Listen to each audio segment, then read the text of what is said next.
To listen to tonight's full interview, and believe me, you want to benefit from doing so, just click on the subscribe button.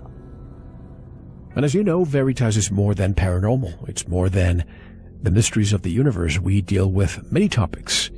Health and wellness are coming now. What used to be Sanitas now will be coming to Veritas. But we also discuss the economy, finances, investing, and how to circumvent a financial collapse. Many of you have contacted me for years asking to bring back Catherine Austin Fitts. She was on the show many, many years ago, and all subsequent invitations she has declined. So I respect her decision. Why? That's unknown to me. If you want to have her back, she's always welcome to come here. The door is always open for her. But I don't understand why she doesn't want to return, since I speak the financial language, and so does she, and she also discusses the more esoteric topics. So it will be a great combination, but in lieu of having Catherine Austin Fitts, we have someone else tonight, and you will not be disappointed. And if you want to get in touch with me, have a guest suggestion, have feedback, or want to be on this radio program, I always love to hear from you. Click on the contact button of our website at veritasradio.com. With a new year, tonight we discuss economic predictions for the next decades and how to protect yourself from a financial collapse. And to tell us more, our special guest is someone who has been requested for quite some time. His name is Peter Schiff. Peter is an economic forecaster, an investment advisor influenced by the free market Austrian School of Economics. He's one of the few forecasters who accurately and publicly predicted the 2007 housing market collapse and subsequent 2008 financial crisis. His latest best-selling book, The Real Crash, America's Coming Bankruptcy, How to Save Yourself and Your Country, warns that the 2008 crisis was just a prelude to a larger sovereign debt crisis in the United States that may lead a collapse of the U.S. dollar. Peter recommends long-term investment in foreign markets with sound fiscal policies, as well as global commodities, including physical precious metals. And we have a more comprehensive bio, including the titles of all his books and the names of all his companies and websites right on our website. And directly from Westport, Connecticut, I would like to welcome Peter Schiff. Hello, Peter, and welcome. How are you? Oh, I am well. How are you doing today? Excellent, and I'm so privileged because for years, and I have to tell you right from the beginning, you stated years ago that there was going to be a real estate bubble, and many people ignored you, including me, so I'll be humble about it. So why don't we begin with that specific fact? What prompted you back then to predict that? Well, I mean, I understood the effects of Fed policy. I knew that real estate in particular was particularly sensitive to interest rates because most people, when they buy a house, they buy the monthly payment. They buy the mortgage payment. And so as interest rates were depressed, it kept mortgage rates low, even as housing prices were rising. And then a lot of people were taking advantage of adjustable rate mortgages, which were particularly inexpensive. And a lot of them were interest only, where people weren't even making payments of principal. They just paid the interest. And when the interest was extremely low, thanks to the Fed, people were able to buy much larger houses or much more expensive houses than they would ordinarily be able to afford.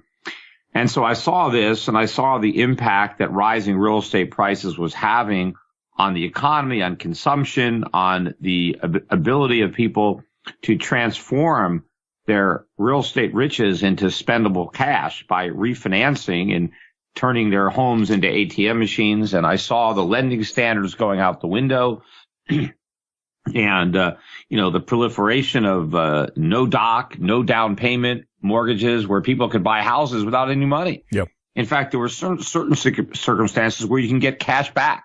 You could actually buy a house and get money. So it was really a crazy time. And it was amazing how few people could see what the government was doing, what the Fed was doing to the market. And of course, then you had the direct intervention. The government was guaranteeing mortgages. And in fact, the biggest buyer of subprime mortgages were Fannie Mae and Freddie Mac, which is one of the reasons they basically went bankrupt, which was part of my predictions. But the government was co-signing everybody's mortgage. And of course, they still do that, and so this was very distortive to the free market. So more people were buying houses than would have it, without all that government help. And they were paying prices that were absurd and that never would exist in a free market. And so I knew this was going to collapse, and I knew prices would collapse, and I knew that there would be an ensuing financial crisis, because as real estate prices collapsed and mortgages went bad, and people started to default on their mortgages, that this would create a banking crisis, because all those mortgages are the liabilities in the banking sector, or assets rather, to the banks. And if all of a sudden those assets are not there, the whole bank collapses, because they need those assets to support their capital structure. So I saw all this, and, I helped position people to profit, and profited through shorting the market. And of course, Michael Lewis wrote a book, The Big Short, and they made a movie about it. But not that many people saw that. But, to me, it was very obvious. But what's more important is not that crisis that everybody mixed, but the even bigger crisis that everybody is about to miss. It's the same people, and it's the same forces at play. And in fact, all of the problems that led to the 2008 financial crisis have been exacerbated since that crisis. So we haven't solved the problems. We've made them all worse.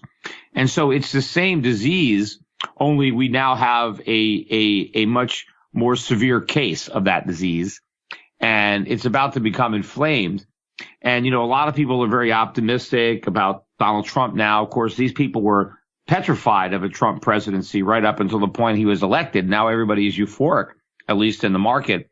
But the reason that I thought Trump was probably going to win is because I understood what most people in the markets did not. And that was that the recovery that has been, much hyped up by the media and by the Fed and by Obama. And, I knew that it was phony. I knew that there was no real economic growth, that we had a reflated bubble masquerading as growth. And I knew that beneath a superficial layer of manufacturer statistics was a very weak economy. And I knew a lot of people would be voting, for Trump out of frustration, out of anger, out of protest, because people's standard of living was falling. I mean, I often said that this is the first recovery in history to be worse than the recession that we're supposedly recovering from. And so I thought Trump could win. But of course, the economic problems that are the reason Trump was elected have not been solved because we elected him, nor is he going to solve them. The optimism is unfounded, just like people were very hopeful that Barack Obama would make things better, and he made things worse. And now you have a lot of false hope surrounding Donald Trump. But we have some serious economic problems that need to be tackled before we can make any legitimate progress. But nobody has the stomach for tackling it. I mean, President-elect Trump, when he ran, he did not run on an austerity program. He wasn't promising, government spending cuts, and that, we'd have to suck it up and work harder and spend less and save more and rebuild the economy. He just promised tax cuts and more government spending and, the equivalent of, you're overweight, but I've got a diet of, cupcakes and ice cream and, you're going to be able to lose weight. It wasn't like you're going to have to, go to the gym and eat salad. It was, just elect me and I'm going to make everything great. And, it's not that simple. It's interesting because days before the election, analysts were predicting that if Trump were to win, 5% of the market would just collapse that night. And that's exactly what happened. And that night, I actually shorted the market because I thought, I don't get it. Trump wants less regulation and less taxes, which is parallel to what Wall Street wants. And Hillary wants the opposite, higher taxes, more regulation. What was the disconnect there with the media?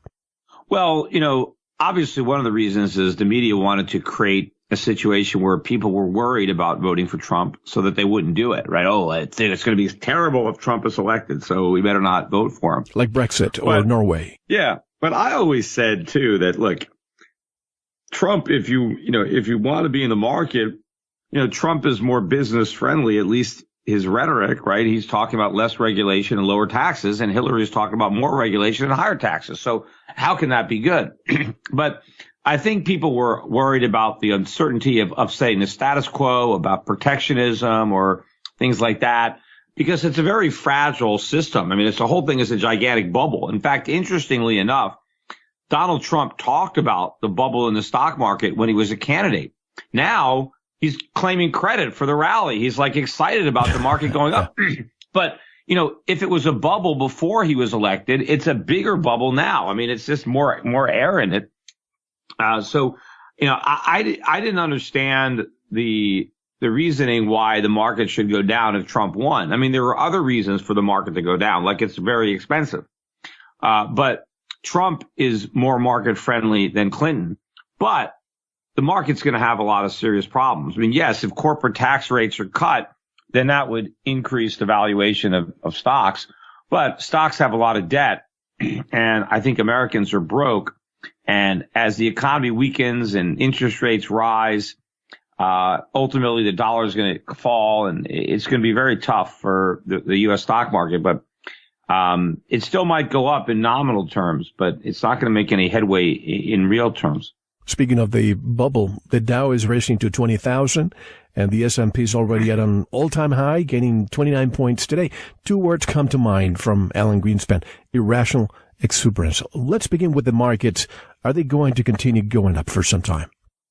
Well, I think they'll go up for a bit. I mean, I don't know how much longer they'll go up at this pace because the markets are, you know, anticipating things that are impossible. So it is irrational, the belief. But again, the people that are buying stocks, you know, like they're going out of style because Trump was elected, were the same people that were saying, well, if Trump wins, it's going to be terrible for stocks. So, you know, it's just, it doesn't really matter. It's just a narrative, and they're trying to spin it in a positive way because that's what Wall Street does. And I do think there were some shorts in the market that are obviously getting squeezed. This is a year-end rally. People are trying to maybe reposition to look a little better as the year wraps up. But, you know, the Fed is talking rate hikes. They might hike rates next week. Long-term interest rates, meanwhile, have already moved up considerably, and they could be moving up much more, which is going to be a huge headwind for the U.S. economy because we have so much debt. And because we have an enormous amount of debt, as interest rates go up, we have to spend a lot more money paying the interest on that debt. And so if we're spending all this money paying interest on what we borrowed, there's a lot less money left over for, you know, the economic growth or what other people, you know, to pay for current consumption because you're still paying off prior consumption. I have no doubt. I think the market has already digested that Yellen will say that interest rate is going up 0.25% come December. Do you think she'll also mention future quarters? No, I think that the Fed will try to downplay the expectations for additional tightening. But what's more important is the longer end of the curve, and that's what's really starting to move. Meanwhile, commodity prices are rising. Oil prices back above 50. Copper's been very strong. Commodities in general, I think, are rising. And I think inflation is getting ready to accelerate. And, you know, this is going to just make the pain greater for the average American who's already, you know, suffering a rising cost of living, while his, you know, paychecks have been diminished. And, you know, I don't see any quick fixes here on the job front. You know, I mean, we're still hemorrhaging full-time jobs and creating these low-paying part-time jobs. And that's not going to, you know, turn around, you know, when Trump is inaugurated. Will we ever see maybe a fraction, maybe a high number of jobs coming back to the United States based on what's happening today? Repatriation of funds, companies saying they'll bring money back here. Is that a reality, or is that just political talk? Well, bringing money back isn't going to necessarily bring any jobs back. You know, we just bring the money home, and maybe companies pay out bigger dividends and Americans spend that to buy more imported products, or maybe they use it to buy back stock. But I don't really see a big increase in productive employment. I mean, we have, you know, a lot of deregulating to do. And Trump talks about it, but let's see what happens. I mean, it's, you know, regulations are rarely rolled back. You know, government spending needs to be cut. Reagan couldn't even pull that off. And, you know, Reagan promised to cut spending. Trump didn't even make those promises. He talked about increasing spending, and that's likely to happen. We're likely to get some type of middle class tax cut and some type of government spending increases.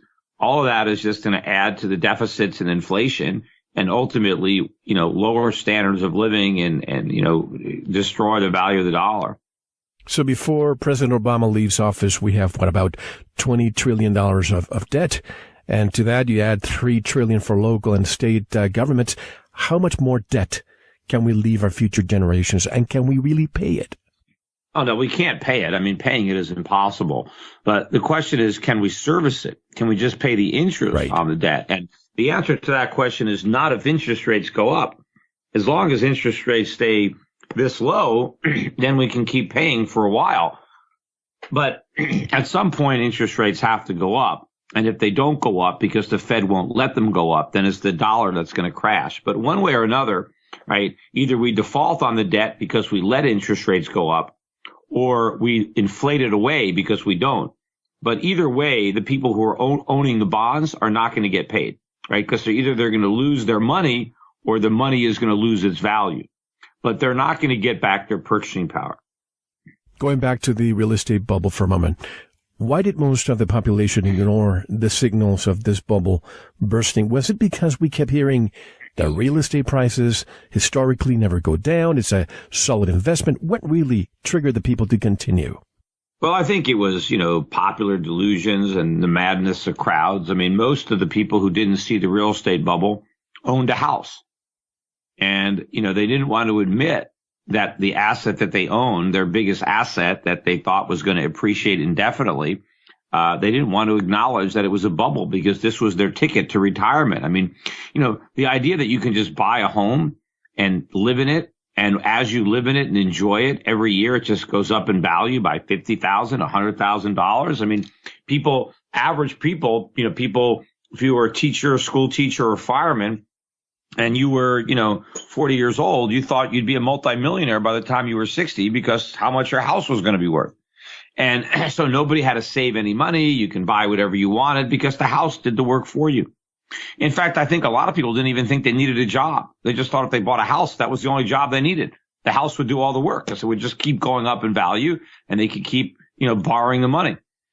So nobody wanted to believe it. Of course, you had all the people from the mortgage market and the realtors. They wanted the party to keep going. So there was not that many people that, that really even wanted to acknowledge this. Nobody wanted it to end. And anybody like me, if I tried to rain on that parade, right, I mean, I was immediately attacked by everybody. So, and that's always what happens, when nobody wants to, you're the bearer of bad news. It's like there's an expression, don't shoot the messenger. Well, they used to shoot at me all the time. Nobody wanted that message. Well, you've been criticized by Ben Stein and the rest of them all the time. What do they say now, by the way? Is it usually first they laugh at you, then when you're right, well, you were right all along? No, but then they still don't want to. Then they say you were just lucky or you were a stop clock, But Ben said a lot of good things about me recently. In fact, he even did a blurb on my latest book, which is The Real Crash: America's Coming Bankruptcy: How to Save Yourself and Your Country. And if you haven't read that book, you should pick it up. Get it on Amazon, or I have my own site where I sell my books too, or link to my books, schiffbooks.com. So you can, just go there as, Schiff Books. But, oh, by the way, a great book that I have, I'm doing a holiday special on this book, is a collector's edition of my book, How an Economy Grows and Why It Crashes. It's an illustrated kind of cartoon book on economics that I think is an excellent primer for teenagers, young adults, but of course anybody can read it. But it really is a great introduction to free market economics, Austrian economics. It dispels all the myths that, your kids are learning in high school and college when they take economics courses and they learn all this Keynesian nonsense. So I'm autographing copies and selling them at a discount on my website at schiffbooks.com while supplies last. Because I bought out how many they had left at the publisher Wiley. And so, for Christmas, you want to buy them, want to give them away as gifts. I think they're great books, good coffee table books. I mean, I have clients that read them to their young children, And, it's very educational, but it's funny. You'll get a good laugh when you're reading the book. Save one for me. I'll read it to my daughter. And I have to tell you, I have to compliment you because, most people, when they hear the word economist or financial expert, people think, oh no, it's going to be boring talk. Yeah. But you're one of those people. Then when you speak in such a clear, down-to-earth manner that people understand. I saw your video from a few years ago at Occupy Wall Street where you were the 1%. I'm a 1%er. Ask me a question. And I have to tell you, it was very convincing whether you were telling people that you were very approachable, you had an open door policy. What came out of that, by the way? Yeah, it's interesting because I guess some other website just happened to put up a copy of that. Because it was originally I did that. What was it? 3 years ago, 4 years ago? I forget how long it was when they did the Occupy Wall Street movement. But I went down there. Reason TV came down with me. I had the idea to go. And so we told Reason about it. And they said, oh, yeah, we'll film it for you. And so I went down there to Zuccotti Park. And at the time I did it, we got a lot of views. A lot of websites picked it up. Some of them crashed. They were very popular. And I went and discussed it on TV. I was on Anderson Cooper talking about it. A few other shows had me on because, it was, a lot of people were watching it. And then, of course, it died down. And then some website just happened to put up a copy of it. Recently. A couple of weeks ago. Yeah. And it's got another, 1.7 million views, so, it kind of has a new life. But, what made me go down there was I saw these people protesting, on Wall Street, and they're protesting capitalism. They're protesting what they saw as the problem, which was Wall Street and the banks, and they were blaming Wall Street for the crisis. And I these people are right to be upset. They're right to be protesting, but they're directing their anger in the wrong direction. They should be in Washington. They should be protesting the Fed. They should be protesting Congress and the president, not capitalism, because capitalism is not their enemy. Capitalism is their salvation. Their enemy is government, is socialism or corporatism, fascism, whatever you want to call it. But we've got a government controlled type command economy centrally planned out of Washington as opposed to a real free market economy. And so I wanted to go down there and try to educate, the people. But more importantly, I knew that by filming it and having it up on YouTube, that I would educate a lot more people than the people in the park. And even if I couldn't convince the people in the park, I could convince people that were watching at home. And that's exactly what happened because, for years I get emails from people. Of course, now I'm getting more of them because of this new video. But I've been getting, even before this new video came out, I still get emails from people all around the world, particularly people that live in countries that used to be communist. And people email me, young people. Hey, I used to be socialist. I used to be very left wing, but then I saw this and it got me thinking, and I've done more research, and I've done a complete, 180, and I'm a, total free market guy now, conservative. So it worked. It accomplished what I was hoping, in that I was able to use that podium, that platform, and all those people and the dialogue that we had in a positive way. Even if I didn't necessarily change the minds of the 40 or 50 people who happened to be there, I've probably changed the minds of thousands of people who were watching the videos around the world. And you were very, very patient. But I have to say, some of the people that disagree with you, when you asked them, what do? They were government employees. Where do they think that the money that pays them on that government job, where do they think the money comes from? Yeah, well, most people don't even care, where it comes from.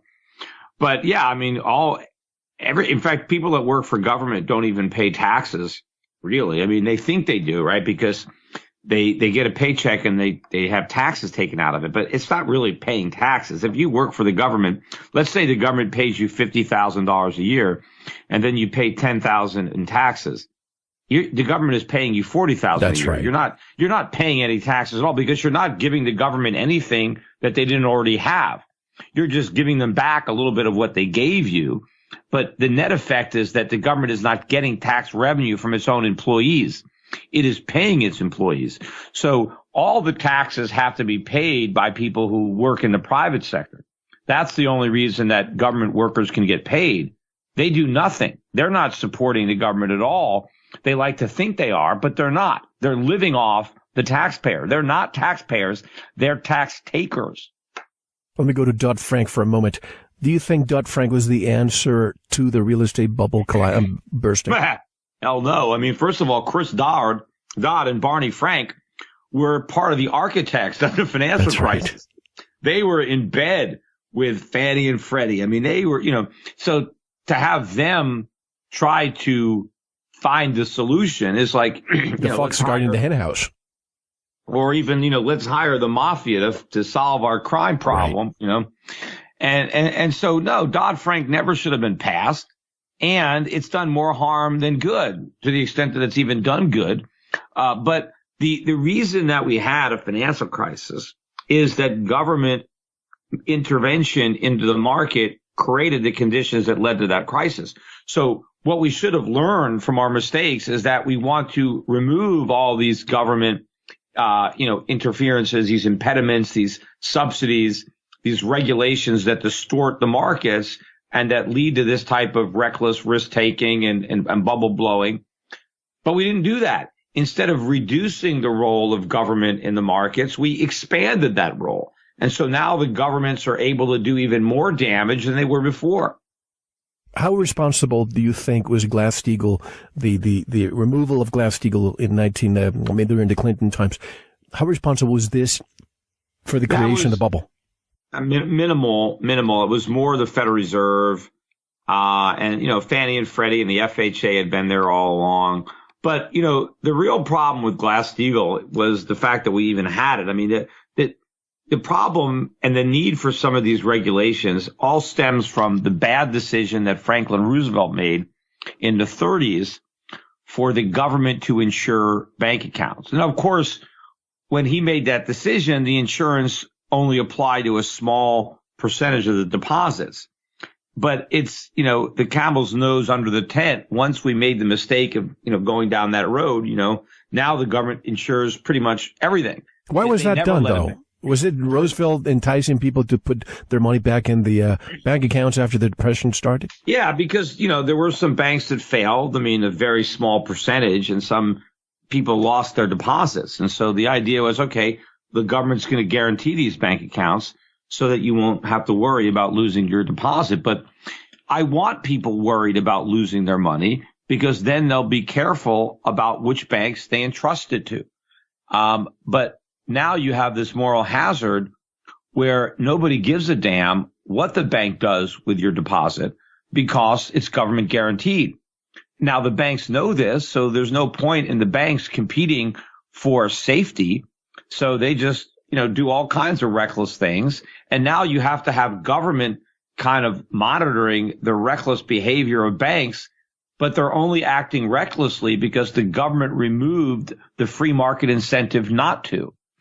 Because when people were concerned about their deposits, then banks had to be responsible in order to attract deposits. And a lot of people say, well, the average American doesn't know how to read a balance sheet, wouldn't know how to analyze a bank to know whether it's safe or not. Well, you don't have to. Look, I don't know anything about auto mechanics, but I still buy a car. And, I could go and read consumer reports, or I can talk to other people who maybe do know a little bit about cars, and they can help me make a selection. I don't know anything about how a computer works, but I can buy one, and I buy, I buy good ones that are quality because I can do research. And same thing about a television set. I don't know. I couldn't build one. I have no idea how to repair one. So the same thing would happen with banks. There would be publications that would rank banks. And of course, banks, you could see, where does Warren Buffett keep his money? I'm going to keep my money there. Where do the smart people bank? Okay, well, they must be good, right? So if you don't know enough, then, follow the people who do, right? So I think the free market would produce a very sound, stable banking system. But the one that we have now that's built on government guarantees is a complete mess. I mean, this is a disaster. And, we came close to the abyss in '08 because all these banks would have toppled. And, during the Depression, 1 or 2% of the deposits were lost. had we not had the TARP and all those big bailouts, I mean, we would have lost, huge percentages of deposits would have been lost. But at the end of the day, what the government did in the bailouts has just made the system that much worse. All those banks that were too big to fail, they're way bigger now. And so, they're going to fail. And if they don't fail, it's only going to be because the dollar collapsed. And so it doesn't even matter that your deposits are not lost because they're not going to be worth anything. I remember back in the early 90s when we had the banking collapse and I forgot the actual name. Remind me, what was it in 1990, 1991 when we had to come in and bring all these trustees to take over? Oh, you're talking about the SNL, the long-term capital, because the SNL crisis was earlier than that. The crisis in the late 1990s was that long-term capital, but we had an SNL crisis, savings, but that I think was in the late 80s. Late 80s, and right, and early 90s. Yeah, it was well before it. We were picking up the pieces in the early 90s, though. Yeah, and that had to do with changes in the tax law, that took away a lot of deductions that existed in the real estate market, and that was, but a lot of these savings and loans, of course, they had government guaranteed deposits, and that was the source of some of the reckless behavior. That is the moral hazard when government does that. So, the government should not be insuring bank accounts. That is the problem. When I go to the bank, which is not that often lately, and I see this $250,000 limit, I laugh because I think if a collapse were to happen, how much money do we have really? Do we have in circulation? Well, the thing is that limit doesn't even matter because every time a bank has failed recently, the government has reimbursed every deposit. So nobody has ever lost anything. They won't let anybody lose money. But, ultimately, the FDIC has very little money. And so if a major bank were to fail, there's nothing there. So the Fed would have to bail it out, because the FDIC doesn't actually have enough to cover the losses.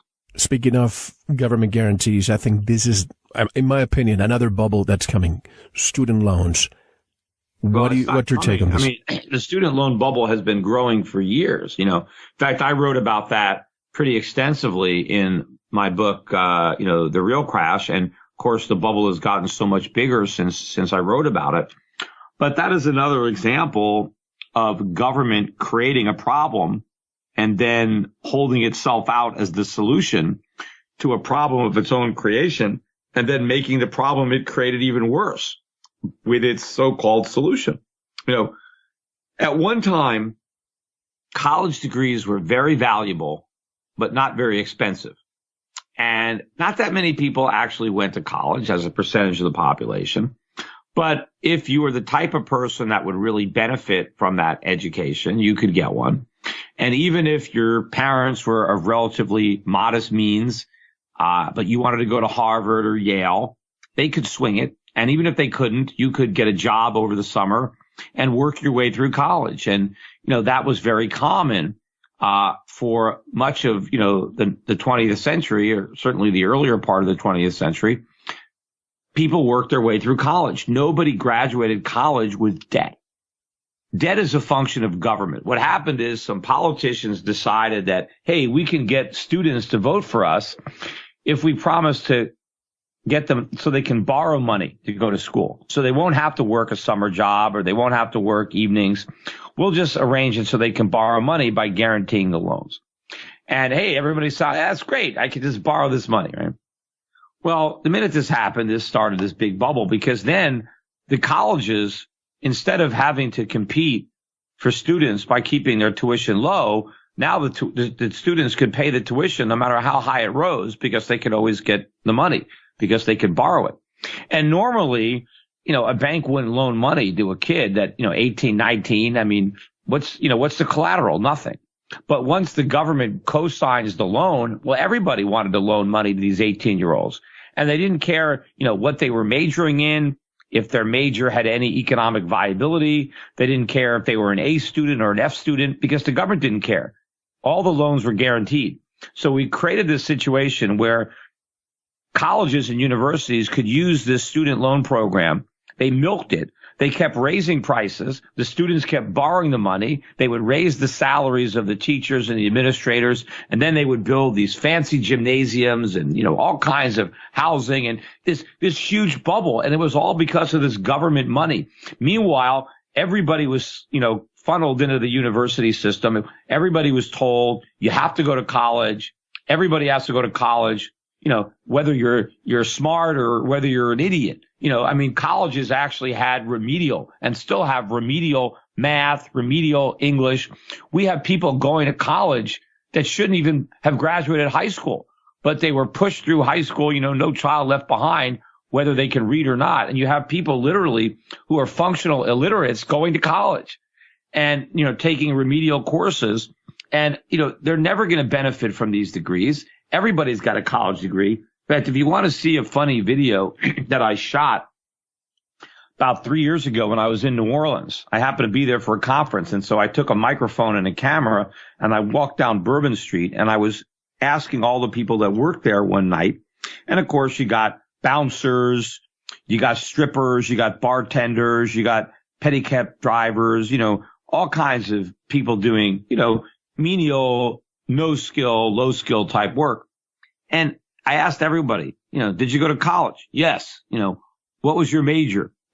When did you graduate and how much do you owe? And this is it. There were some people that had 2 or 3 different degrees. I was talking to people that had master's degrees that, were tending bar, right? This is it, and a lot of these people graduated 5 years ago, 10 years ago, and they're doing nothing. They have jobs that they didn't even need a high school diploma for these jobs, let alone a college degree.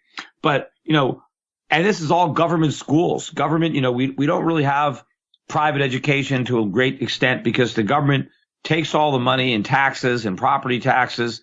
And now most people have no choice but to send their kids to these lousy government schools where they learn nothing. The schools are run for the benefit of the administrators and the teachers unions. No one gives a damn about the kids. They graduate, they learn nothing, and then they go to college for no reason. And now it takes, 5 and 6 years to get these 4-year degrees because there's so many people in college you can't even get the courses that you need to graduate. So kids are there forever. They're graduating 50, 100,000 or more in debt. They have no marketable skills. They take these ridiculous liberal arts courses. They study, women's studies, African American studies, psychology of sports, all kinds of nonsense. They know nothing. They've wasted the formative years of their lives when they could have been in the workforce, learning skills, making connections. Instead, they got drunk and partied for 5 or 6 years. And now they have so much debt that they can't even get a real job because if they get a job, they can't afford to pay their debt back and their taxes. So they're living with their parents. They leave for college for 4 or 5, 6 years, and then they come home, and now they're living in the basement. And so this is all created by government. This is one gigantic bubble. At this point, college degrees are so expensive that it makes sense. Hardly anybody should go to college at this point because the cost benefit is just not there. And with the internet and the ease with which you can learn and access information online, who needs a college? What's the point? That's right. If you look at the smartest Americans, they were self-educated men. A lot of the founding fathers didn't go to college. Very, very smart men were self-taught.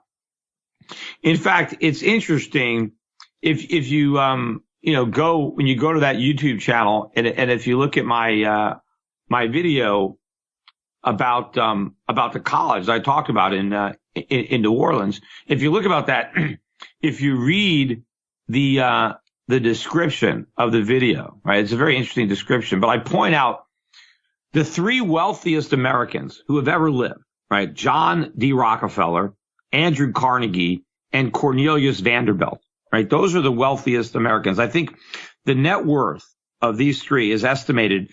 Rockefeller was worth like $600 billion in today's terms. Some obscene amount of money. Carnegie about $300 billion. And I think Vanderbilt maybe 150, 175 billion, right? You can compare that to Bill Gates, who's the richest person alive today, who's worth about 60 billion, 65 billion, right? Carnegie dropped out of high school at 16. Vanderbilt dropped out of school at 13. Carnegie dropped out at 13 and Vanderbilt dropped out of school at age 11.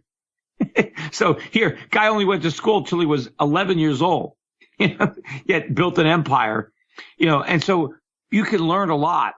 And even Bill Gates, by the way, who's the richest living American in the world, dropped out. He dropped out of college, but at least he made it to college, but he did not graduate.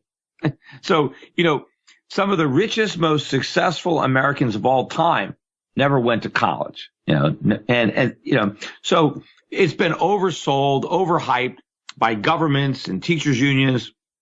But, anytime the government gets involved in something, and also, it started with the GI Bill, and that's kind of where they got involved in education. But whatever they get involved in, the quality goes down and the cost goes up.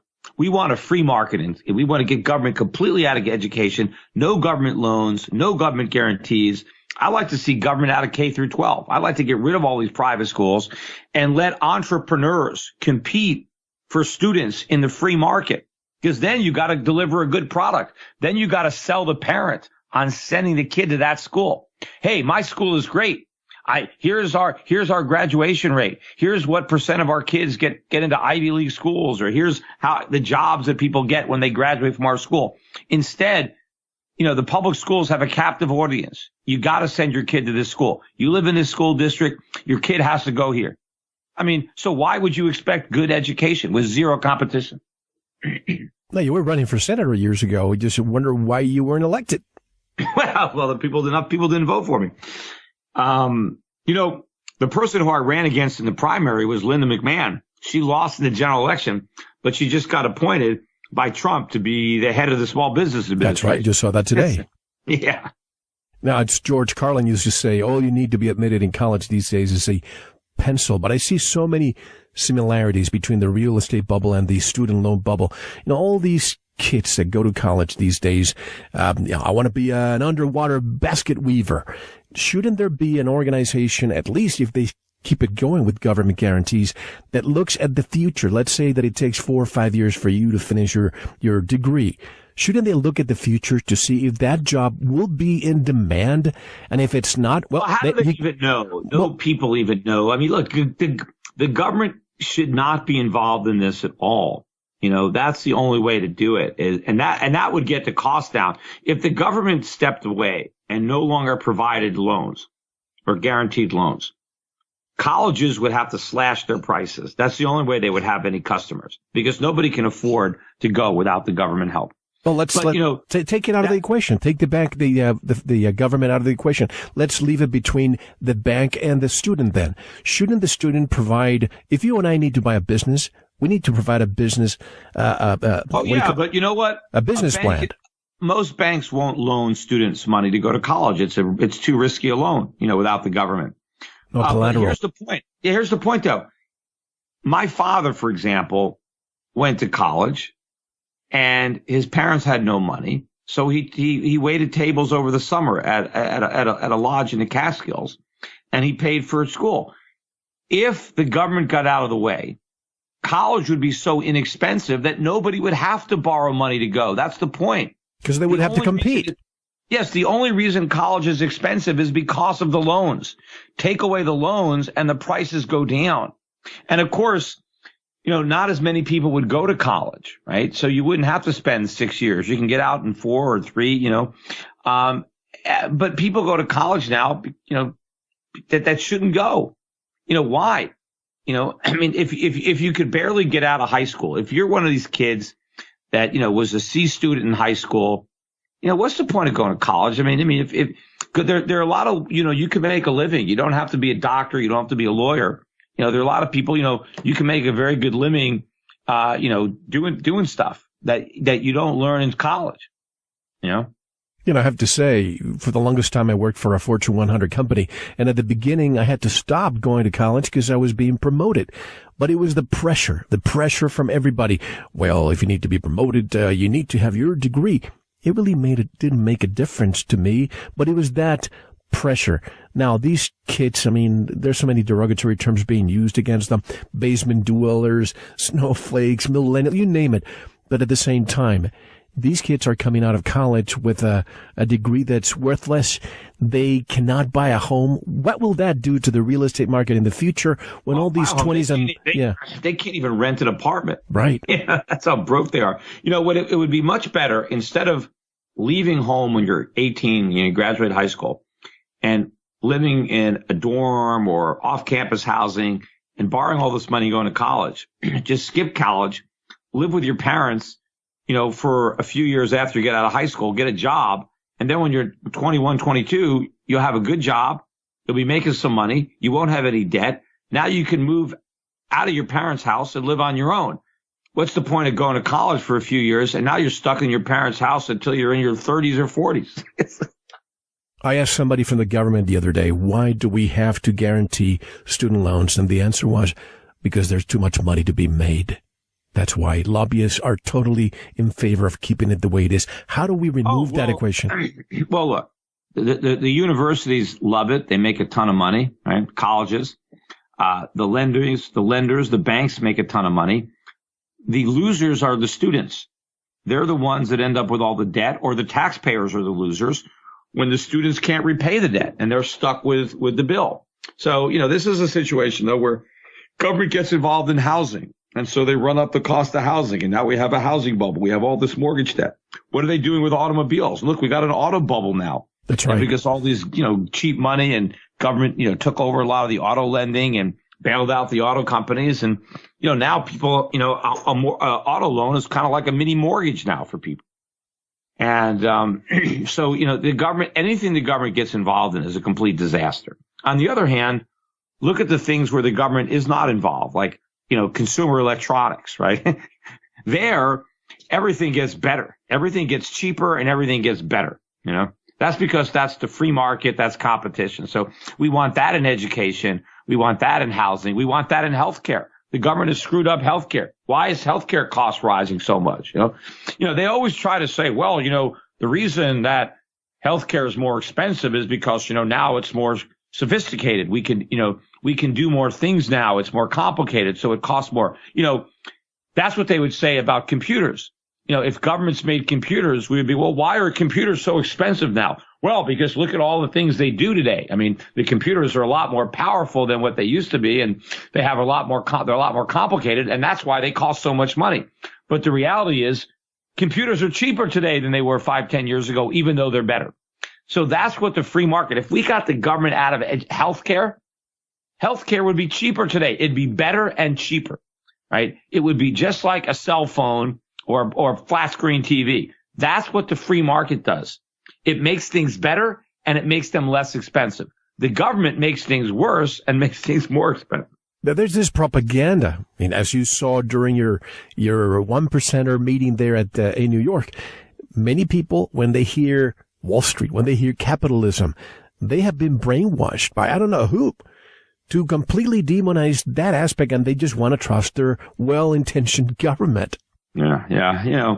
But, the important thing, though, I think that people need to do is recognize that, as bad as '08 was, I mean, what we're heading for is going to be a lot worse. And, if you weren't prepared financially for that, I mean, you got to be prepared for this next one because there's no bailouts, right? I mean, the markets came back, right? The government was able to reflate the bubble. So if you held on at your house, hey, maybe it bounced back. Your stock portfolio certainly came back. But there's going to be no coming back from this next one. So people have to really be prepared. And, that's really what I think is the most important thing that I can help people with now is really getting their financial house in order, particularly if you're nearing retirement or you're already retired and you have a portfolio that you're hoping to live out your retirement on, the income generated from that portfolio. You have really got to act quickly because the biggest losers are going to be the savers and investors who are just not positioned, who are going to bear the brunt of this. Because, this is going to be a giant default, whether it's legitimate, honest, or through inflation. And so a lot of people are going to be left holding the bag, and it's very unfortunate. But if you act now, if you can do something. You can get your money out of U.S. assets. You can invest in places like Switzerland or Singapore or Hong Kong or New Zealand or countries that I really think will provide some solid opportunity and protection from really what's going to be going on here. So I would encourage people, my company, Euro Pacific Capital, I manage money. As a broker dealer. Europac.com is the website, EUROPAC.com. People can visit that, contact me, definitely sign up for my weekly, digest. So they're, keeping, abreast of what's going on. I didn't want to bring up the auto bubble, but we were thinking about the subprime mortgage crisis, but this is a $1 trillion consumer auto loan bubble. I remember a few years ago when I went to Florida for a visit, I turned on the TV. Almost every channel on a Sunday afternoon had auto dealers selling their vehicles. Never talked about how much the vehicle was worth, just the monthly payment. Is this what's brainwashing people these days? Well, I mean, look, everybody, wants that new car, and in fact, a lot of these young people that are living with their parents, I mean, that's basically, that's all they got to show for themselves is a car, right? And some people are living in their cars. So that's another reason that people can pay a lot of money for cars. But, if you're a 25, 30-year-old kid living with your parents, I mean, at least if you can drive a nice car, you might be able to take a girl out on a date, or she might not know that you live with your parents. So people, and the government is making it easier for people to qualify: low down payments, no down payments, 7-year, loans, 0% financing, leases. And I think, a lot of people too are taking out these low mileage leases. They're getting, let's say 10,000 miles a year, and they're driving their cars 15,000 miles. And they have no idea how much they're going to owe when their lease is up, and they're not going to have the money to pay because they're broke, right? They're living paycheck to paycheck. So, yeah, I mean, this is another gigantic bubble, but, people have been suckered into it by government, just like they get people to buy lottery tickets. You get these poor people, buying lottery tickets with money that they should be using for, food. But the government corrupts everybody, and, they get people to act recklessly and irresponsibly. How much of this is attributed to the Federal Reserve and the central banks? Well, a lot of it. I mean, without the Fed, none of this would be possible. Because if the government had to borrow real money, if they had to actually tax us, if we were still on the gold standard, yeah, well, the people wouldn't put up for it. I mean, right. we need to go back to sound money. I mean, that is the thing. And one way that people can do that, and I'm very excited to be associated with this company, is a company called Gold Money.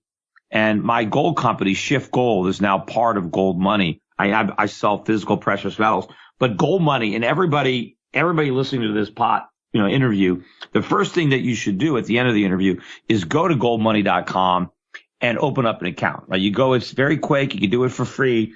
And what it is you can buy gold, right? You just take your Visa or MasterCard and buy $25, $50 worth of gold. And the only cost is a 0.5% fee to buy the gold. So you pay a 0.5% over spot, which is very, very low. But it's like a bank account, except it's in gold. You'll get a free MasterCard, right? That you can now use. You can use it any place they take MasterCard. You can put it into an ATM and get cash out, right? And you're spending your gold, right? But more importantly, let's say that you want to give your gold to somebody else, or you want somebody else to give you gold. You can transfer. So let's say you have $50 worth of gold and you want to give somebody $5 worth of your gold. You could just text it to them. You can email it to them. You can Facebook it to them. You could just give them your gold, and now they'll own the gold that you own. This is real gold you own in a vault with your name on it, Brink's Vault. And so what this is doing is it is basically letting you put yourself on a gold standard. Before the government came up with paper money, we were all using gold. But paper was more convenient to spend rather than lugging around bars of gold. But with the internet and with Gold Money, you can have your gold stored at a vault, and now you can spend it as easily as you can spend the cash that you have in the bank. In fact, easier. I mean, if I want to send somebody in Europe 100 euros, how would you do that if you're an American? If you don't even have any euros, how do you send somebody 100 euros? I mean, are you going to go to a bank and buy some euros and then put them in an envelope and mail them to your friend in Europe? What's that going to cost? How long is that going to take? Are you going to go to a bank and wire the euros? Or, the wire would cost $15, $20. I mean, it's 15. But I can send somebody 100 euros worth of my gold right now. And it's gold is gold. And they can pull it out as euros. I bought it with dollars. They sell it for euros. Or they could just transact. I mean, when you have a gold money account, you can earn gold. You can have your paycheck direct deposited as gold into your account.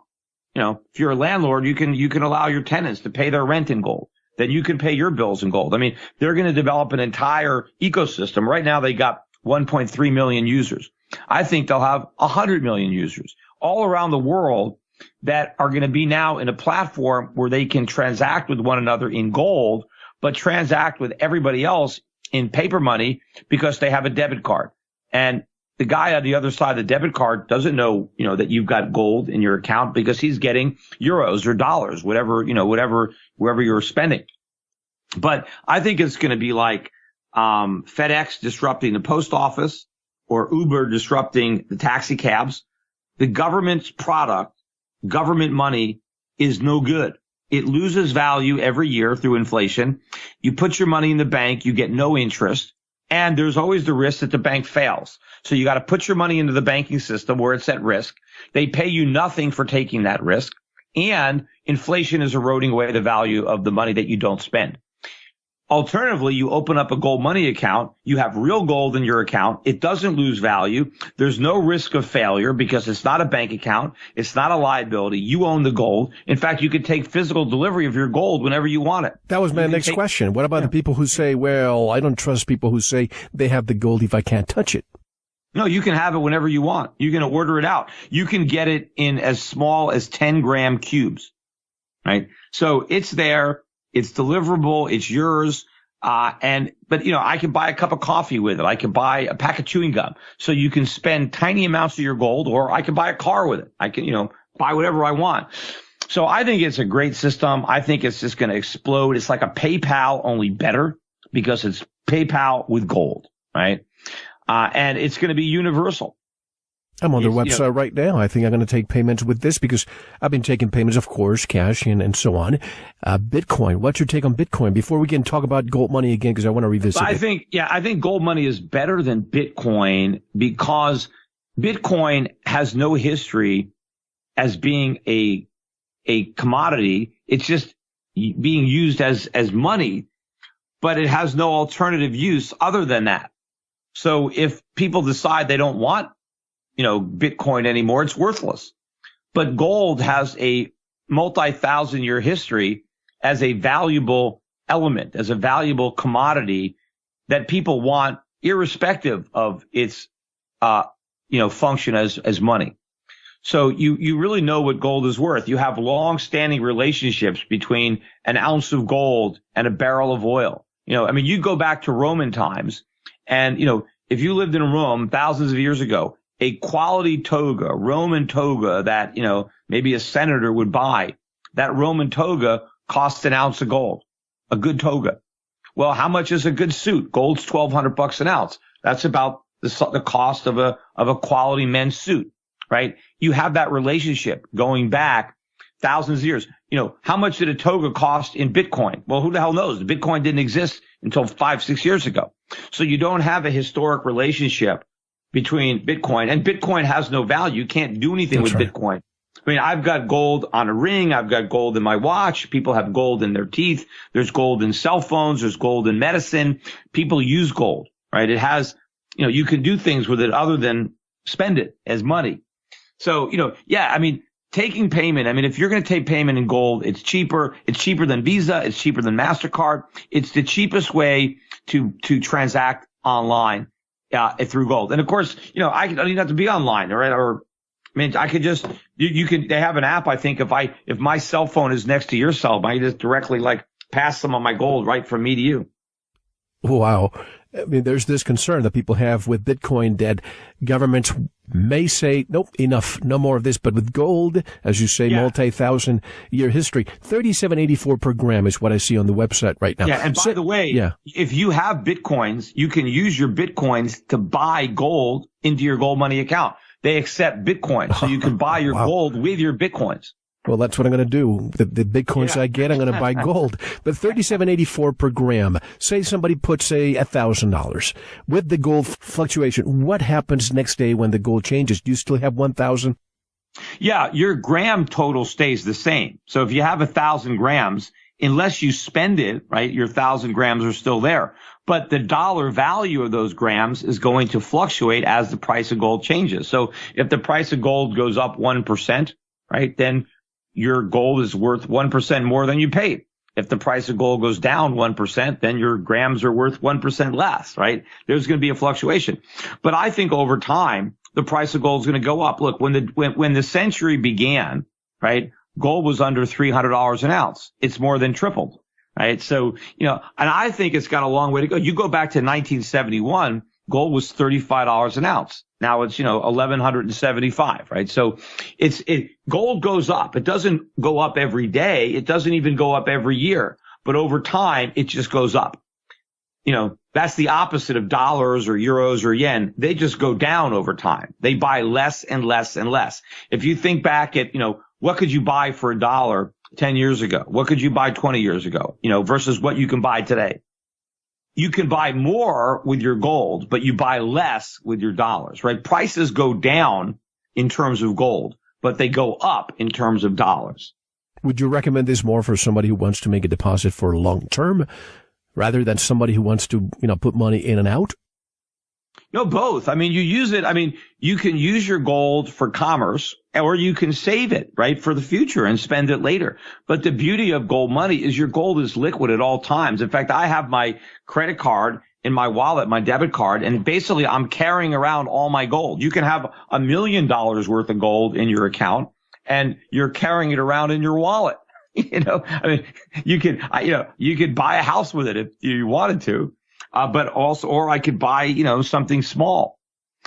So it's great, and there's free storage on up to 1,000 grams, which is about 40 grand. That's free storage. Doesn't cost you anything to store it. It's the best deal online. No storage costs. It's allocated gold. It's your gold. It's in a Brinks vault. You can select a vault in Switzerland or a vault in, Singapore or Toronto or, anywhere in the world you want. You can see how much you have, where it's vaulted. And good thing too is if you refer your friends, you can earn some free gold for everybody that signs up. So, as you introduce more people into the community by emailing, everybody that has an account gets a special code. And then you can send that code to your friends by email or text. And then if they use that code to sign up, you'll get a little free gold that you can spend. This is great information for all our listeners starting the new year with a safer place to put your money. What happens after $40,000?